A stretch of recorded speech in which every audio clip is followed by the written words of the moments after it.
Hello दोस्तों, नमस्ते। सुनो, काव्या के होने के समय तो मैं मायके चली गई थी। उस वक्त पापा नौकरी करते थे, अब वो रिटायर हो चुके हैं। मैं मायके जाकर उनका खर्चा नहीं बढ़ाना चाहती, और अगर मैं माँ को यहाँ बुला लूँगी तो मेरे पापा की देखभाल कौन करेगा। आप ऐसा करो, मम्मी जी को यहाँ बुलवा लो। उनके आने से मुझे आराम मिल जाएगा और ज़्यादा खर्चा भी नहीं होगा। रश्मि अपने पति आनंद से कहती है। आनंद बोला, तुम जानती हो पापा भी रिटायर हो चुके हैं। उनको तो तुम्हारे पापा की तरह पेंशन भी नहीं मिलती, और अगर माँ को मैं यहाँ बुला लूँगा तो उन्हें भी तो दिक्कत होगी। एक बात समझ में नहीं आई, तुम्हारा खर्चा कैसे कम होगा?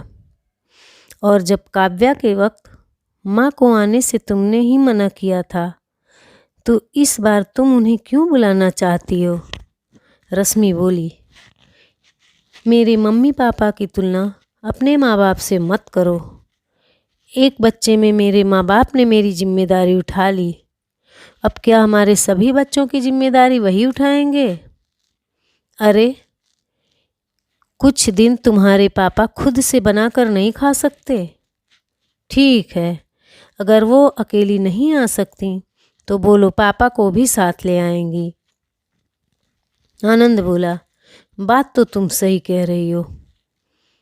आते वक्त कहना गांव से कम 6 महीने का अनाज ले आएं, और हाँ, उनका टिकट स्लीपर में कटवाना, ताकि सामान आसानी से ले आएंगे। आप खर्च की बात कर रहे थे। अगर मम्मी जी आएंगी तो मालिश वाली और बच्चे को संभालने वाली को बुलाना नहीं पड़ेगा, तो खर्चा अपने आप कम हो जाएगा। आनंद बोला, गलती से भी अगर पिताजी को इसकी भनक हो गई कि तुमने गलत मनसा से उन्हें यहाँ बुलाया है, तो तुम सोच भी नहीं सकती कि वो क्या करेंगे। रश्मि बोली, बस बस, बूढ़ी लाठी में ज़्यादा दम नहीं होता, वो बस सहारा ढूंढते हैं। हम उन्हें सहारा दे देंगे, बदले में उनका सब कुछ हमारा हो जाएगा। आपको तो जितना कहा जाए बस उतना कीजिए। अगले दिन आनंद ने अपनी माँ मीना जी से कहा, माँ, आप तो जानती हैं आपकी बहू दूसरी बार खुशखबरी देने वाली है। उसके माता पिता इस बार नहीं आ पाएंगे, और अकेले शहर में मैं उसे कैसे संभाल पाऊँगा। तो क्या आप यहाँ आएंगे? मीना जी बहुत खुश हुई और बोली, हाँ हाँ बेटा, क्यों नहीं। अरे, माँ बाप बच्चों के काम नहीं आएंगे तो कौन काम आएगा? पर मैं अकेले कैसे आ पाऊँगी? तुम्हारे बाबूजी की देखभाल यहाँ कौन करेगा? आनंद बोला, ठीक है, तो पिताजी भी आ जाएंगे। उसके बाद आनंद ने अपनी सारी फरमाइश माँ को बता दी। कुछ देर बाद आनंद के पिता किशोर बाबू बाजार से सब्जी लेकर घर लौटे। मीना जी ने सारी बात बताई। किशोर बाबू बोले, क्यों? काव्या के वक्त बहू ने कहा था कि तुम्हें बच्चों को रखने का ढंग नहीं मालूम। इस बार क्या हो गया? जरूर उन लोगों के दिमाग में कोई खिचड़ी पक रही होगी। मीना जी बोली, अब पुरानी बातों को भूल भी जाइए। उनके भूल की सज़ा हम अपने पोते पोतियों को क्यों दें? उसके बाद मीना जी ने बेटे की सारी बात बताई। किशोर बाबू बोले, अच्छा, तो हम वहाँ जा रहे हैं तो अपने खाने पीने का इंतज़ाम खुद करें। इससे अच्छा हम अपने घर में क्यों नहीं रहें? मीना जी ने पति को मनाया। किशोर बाबू बोले, ना जाने ये औरतें पुत्र मोह में इतनी कमज़ोर कैसे हो जाती हैं, फिर बाद में इन्हें ही रोना पड़ता है। लगभग 2 हफ्ते में किशोर बाबू ने गांव से अनाज मंगवाया। मीना जी ने सभी चीज़ों को साफ करके कुछ अनाज को चक्की में पिसवा लिया। इस गर्मी में ट्रेन के स्लीपर बोगी में बैठकर दोनों हैदराबाद पहुँचे। बेटे को आने की खबर दी तो बेटा बोला, बहुत गर्मी है। मैं आऊँगा, उससे अच्छा है आप आ जाओ, उसमें पैसा कम खर्च होगा। 12 दिन तक बना बनाया मीना जी को खाने को मिला। उसके बाद रश्मि ने खाना बनाने वाली काम वाली को निकाल दिया, ये कहकर कि मम्मी जी ये अच्छा खाना नहीं बनाती। अब सारी जिम्मेदारी मीना जी पर आ गई। करीब 3 हफ्ते बाद रश्मि ने बेटे को जन्म दिया। रश्मि कोई भी काम नहीं करती, बस बिस्तर पर बैठे बैठे मीना जी से फरमाइश करती। पत्नी की हालत देखकर किशोर बाबू से रहा नहीं जाता। वो अक्सर उन्हें आराम करने को हिदायत देते, पर मीना जी हर बार टाल जाती थीं। देखते ही देखते 2 महीने बीत गए। एक रोज़ आनंद किशोर बाबू से बोला, बाबूजी, छोटू के आने के बाद खर्च बहुत बढ़ गए हैं। ऊपर से आप लोग भी यहाँ रह रहे हैं। क्या ऐसा हो सकता है कि आप किराएदार को कह दें कि हर महीने का किराया वो मेरे अकाउंट में डाल दे? अब देखिए ना, काव्या को भी स्कूल में एडमिशन करवाना होगा, उसकी भी उम्र हो गई है। किशोर बाबू बोले, तुम तो कहते थे तुम अच्छी कंपनी में काम करते हो और तुम्हें पैसों की दिक्कत नहीं होती, और हमारे आने से तुम्हारा कौन सा खर्च बढ़ गया? जबकि हम गांव से चावल, आटा, मसाला, तेल और ज़रूरत की सारी चीज़ें ले आए थे। ऊपर से रोज़ का सब्जी फल बाजार से मैं ही लाता हूँ। फिर तुम्हारा कैसा खर्चा हो रहा है? तभी रश्मि कमरे से बाहर आई और बोली, बाबूजी, दिन रात जो पंखा और टीवी चलाते हैं, क्या बिजली का बिल नहीं आता? और खाना क्या हवा में पकता है? वो भी गैस पर पकता है। पता है आपको गैस कितनी महंगी हो गई है? और अगर आप हमारी थोड़ी मदद कर देंगे तो आपका क्या चला जाएगा? अरे, बुढ़ापे में क्या सारे पैसे छाती पर लेकर जाएंगे? किशोर बाबू बोले, बहू, ये कैसी बातें कर रही हो? क्या तुम्हारे माता पिता आए थे तो क्या तुमने उनसे रहने का किराया लिया था? रश्मि बोली, अपनी तुलना मेरे माता पिता से मत कीजिए। दिन में 4 बार चाय पीते हैं, दूध, चीनी, चाय पत्ती क्या दुकान वाला फ्री में दे जाता है? और मेरे माँ बाप ने मुझे पालने में कम खर्च तो नहीं किया, उनका तो अधिकार बनता है। तभी मीना जी कमरे से आईं और बोली, बहू, अपने ससुर जी से ये कैसी बात कर रही हो? हमने भी तुम्हारा रिश्ता अपने बेटे से बड़ी खुशी से किया था, पर तुमने एक पल में जन्म के रिश्ते को पराया कर दिया।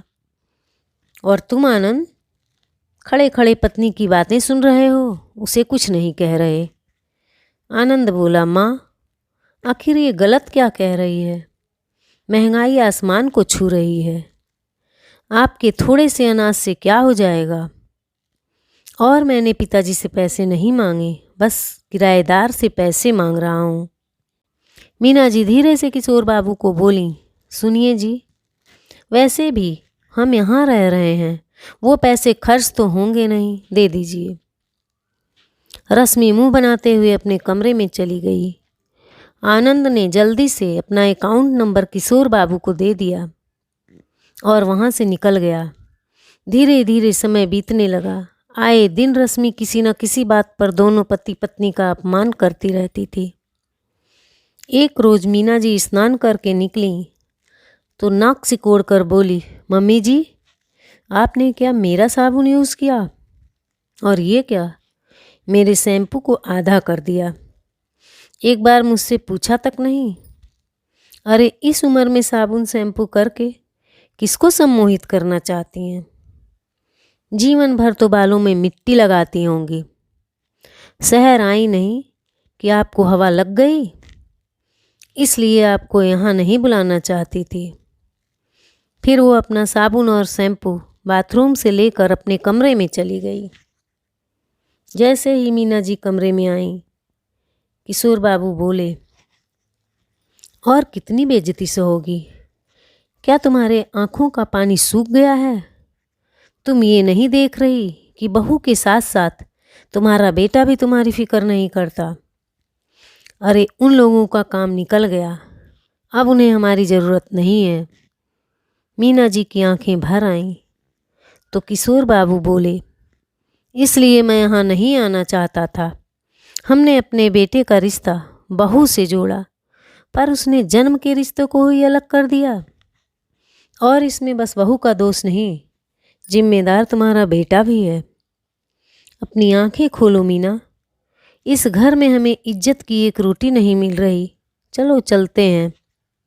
मीना जी बोली, छोटू अभी बस 2.5 महीने का हुआ है, थोड़े दिन और रुक जाइए, बस वो संभालने लायक हो जाए, कहीं बहू से कोई गलती ना हो जाए।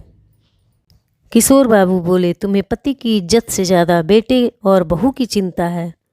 अरे जिस बेटे को तुमने 25 साल तक संभाला, जब वो तुम्हारा अपना नहीं हो पाया तो इस छोटे बच्चे से क्या मुंह लगा कर बैठी हो।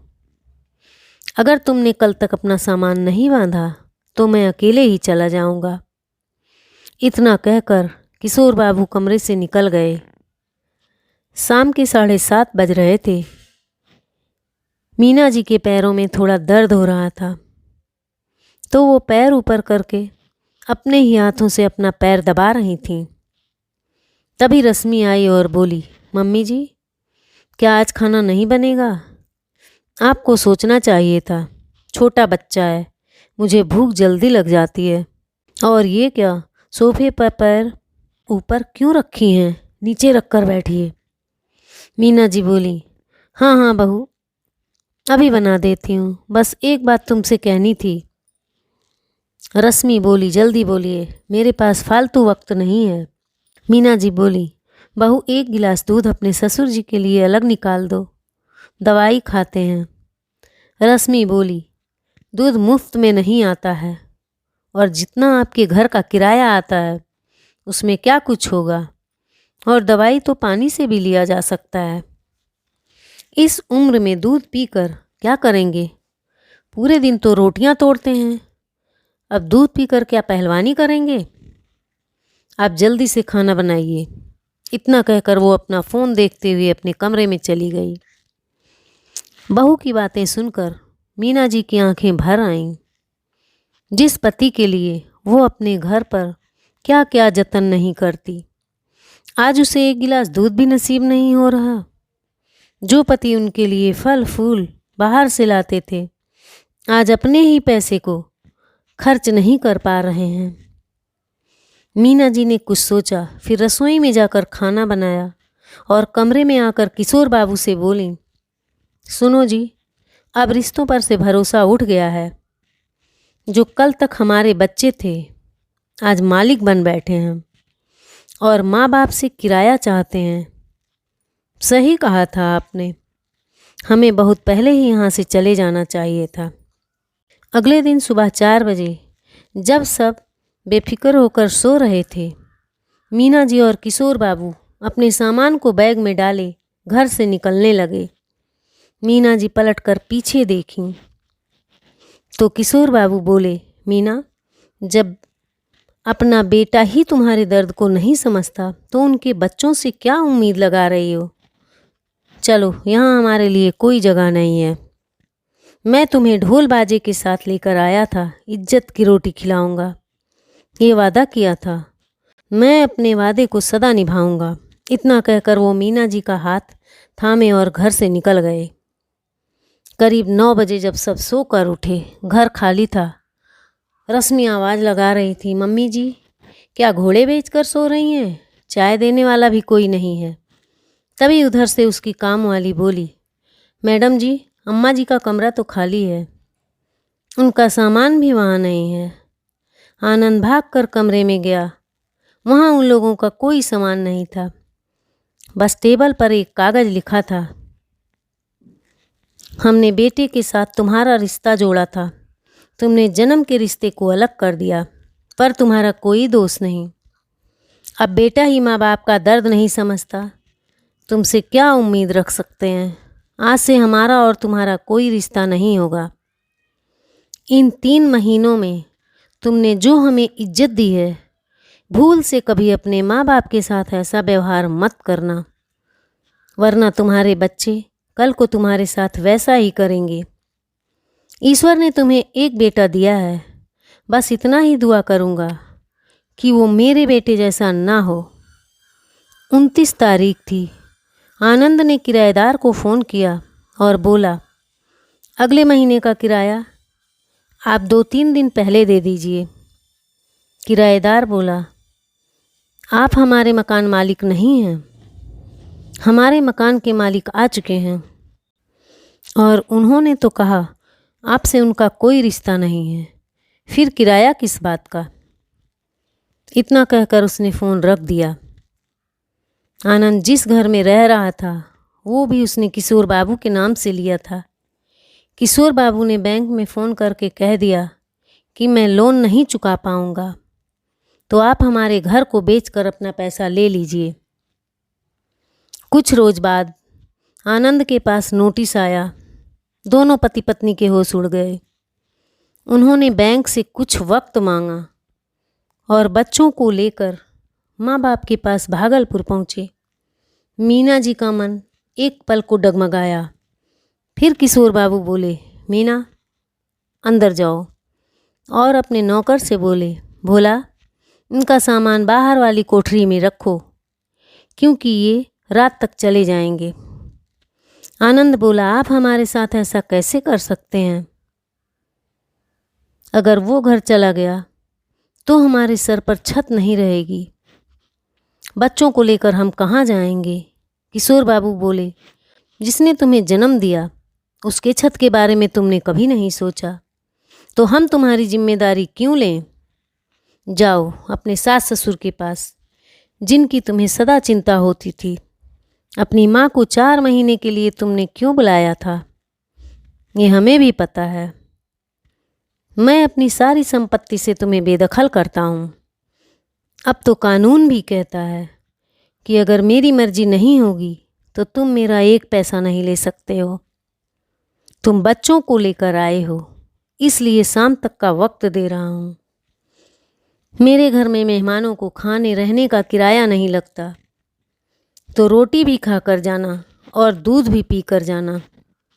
इतना कहकर किशोर बाबू अंदर चले गए। रश्मि झट से मीना जी के पैरों में लटक गई और बोली, मम्मी जी, बाबूजी तो मर्द हैं, वो दर्द नहीं समझेंगे। आप तो एक औरत हैं, आप अपने पोते पोतियों के साथ ऐसा करेंगी? मीना जी बोली, बहू, इंसान जो बीज बोता है वही काटता है। रश्मि आश्चर्य से देख रही थी तो मीना जी बोली, बहू, मैंने तो एक भरा पूरा पेड़ तुम्हें दिया था ताकि उसकी छाया में तुम फलो फूलो। तुम ये कैसे भूल गईं कि टहनियाँ अपनी जड़ों से जुड़ी होती हैं? अगर जड़ों को काटोगी तो तुम्हारे हाथ क्या आएगा? अगर तुम माँ बाप समझकर मांग लेती तो अच्छा लगता, पर तुमने तो हमें किराएदार समझा। अब मेरे पास तुम्हें देने के लिए कुछ नहीं है, क्योंकि मेरे पति के सम्मान के आगे अब मेरे बेटे का कोई मोल नहीं है। तुम्हारे लिए खाना भिजवाती हूँ और 1 की बजाय 2 गिलास दूध पीना। हमारे घर में अपनों के साथ परायों जैसा व्यवहार नहीं करते। इतना कहकर वो चली गईं। शाम के 6 बजे भोला आनंद के पास आया और बोला, भैया जी, रिक्शा वाला आ गया है, आपका सामान रख दूं? आनंद बोला, औकात में रहकर बात कर। तू मेरा सामान रखेगा? ये मेरा घर है। भोला बोला, भैया जी, मुझ पर चिल्लाकर क्या करेंगे? मेरी औकात तो मैं जानता हूँ, पर अपने माँ बाप के जीवन में आपका क्या स्थान था ये शायद आप भूल गए और अपना स्थान आप खो बैठे हैं। इतना कहकर वो चला गया। आनंद और रश्मि खाली हाथ लौट रहे थे। बार बार मुड़कर वो पीछे देख रहे थे कि शायद मीना जी फिर से बहू बेटे को रोक लें, पर अब उन्हें एहसास हो चुका था, जिस बेटे के लिए कल तक वो माँ बाप थे, अब पराये से बढ़कर वो कुछ नहीं है। फिर पराये लोगों से क्या मोह माया। थोड़ा वक्त लगा, पर दोनों दंपत्ति समझ चुके थे, अगर मोह में फंसे रहेंगे तो बची जिंदगी नरक हो जाएगी। उन्होंने अपनी कुछ संपत्ति बेटे बहू को बिना बताए पोते पोती के नाम कर दी, जो उनके मरने के बाद ही उन्हें मिलता। किराए का पैसा आता था, खेती बाड़ी से भी अनाज पानी आ जाता, उनका जीवन आराम से कट जाता था। और जब भगवान ने हाथ पैर दिया है तो क्यों अपने बच्चों का मुंह ताकना। पैसे देकर तो मदद किसी से भी ली जा सकती है, फिर अपने बच्चों से ही क्यों। दोस्तों, जब तक माता पिता हमारी इच्छाएं या हमारी ज़रूरतों को पूरा करते हैं, क्या तभी तक उनका सम्मान करना चाहिए? जो हमारे लिए अपना सब कुछ दांव पर लगा देते हैं, क्या उनकी जिम्मेदारी हम नहीं उठा सकते? अगर कुछ लेकर ही माँ बाप की सेवा करना है, तब माँ बाप पैसे देकर पराये से सेवा करवा लें तो क्या गलत है। धन्यवाद।